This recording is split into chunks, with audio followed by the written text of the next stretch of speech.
Welcome back to the Fan Rail K channel, where I rail fan and travel back in time. Today we're going to be talking about the history of the Amfleet passenger cars used by countless railroads across the country.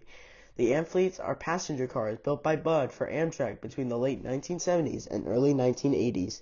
The Amfleets are designed from the 1980s era Metroliners, which are cars built by the same company as the Amfleets. The first order for Amfleets came in 1973 when Amtrak wanted to replace their older Metroliner cars. Between 1975 and 1977, Amtrak placed an order for 492 Amfleet 1 passenger cars. When they arrived on Amtrak, they took over a lot of services in the Northeast, retiring the Metroliners and converting them into non-powered control cars.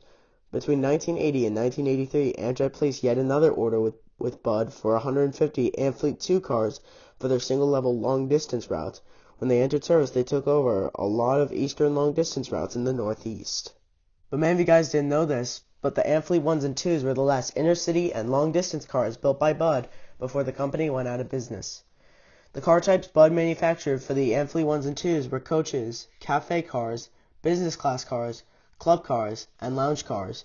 However, the club and lounge cars would be taken out of service in favor of the business class, club dinette, and diner light cars.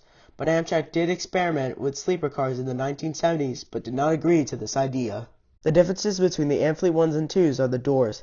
Amfleet 1s have 4 doors with 2 on each side, while the Amfleet 2s have only 1 door for each side. Another difference comes inside the cars, the seats. The seats in the Amfleet 1s have a usual 4 to 5 inches between one's knees and the seat in front of them. The Amfleet 1s do not include footrests, at least for coach class. Business class, on the other hand, has a few extra inches of legroom and does include a footrest at each seat. The Amfleet 2s have an infinite amount of legroom, with 8 to 10 inches between one's knees and the seat in front.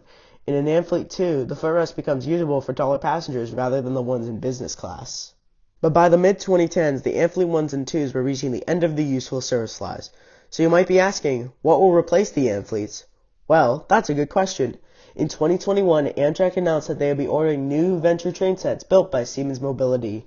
The new sets, named Arrow, will replace the aging fleet of Amfleet, Horizon, and Talgo 8 cars across the network.